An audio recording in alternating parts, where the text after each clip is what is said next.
In Italy on Tuesday, divers continued to assess the wreckage of a sunken ship off the island of Lampedusa. The vessel sank on October 3rd with hundreds of African migrants on board. Almost 300 bodies have been recovered so far.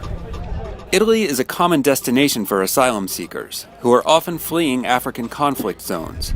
But many new arrivals find themselves destitute after leaving Italy's overwhelmed immigrant reception centers. Things are looking up for Dubai's real estate market.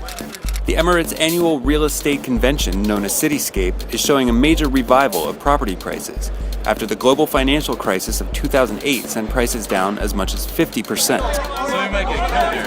In a sign of the new times, WSJ's Rory Jones filed this video showing investors clamoring to buy properties at the event.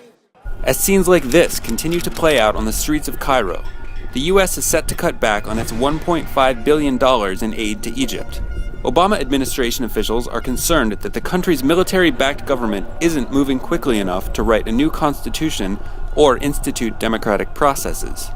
The U.S. will suspend deliveries of military hardware that Egypt could use against protesters, but will not stop supporting the country's efforts to secure its borders or counter terrorism. As America works to reduce its footprint in the Middle East, the region's intelligence services are vying to fill the void. WSJ's Istanbul bureau chief, Joe Parkinson, gives us a dossier on some of the key players. You've probably never heard of Hakan Fidan, but he's one of the most powerful people in the Middle East. Mr. Fidan is Turkey's intelligence chief and has been working in the shadows to promote Turkish power as the Arab Spring reconfigures the political geography of the Middle East.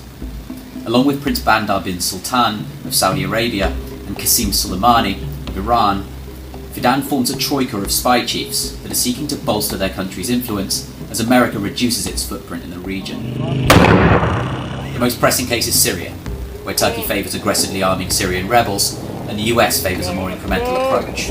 The 46-year-old Mr. Fidan cuts a modest figure at home and abroad, known as pious and not flashy, but his rapid accumulation of power has been met with a mixture of alarm, suspicion and grudging respect in Washington. One diplomat calls him the new face of the Middle East.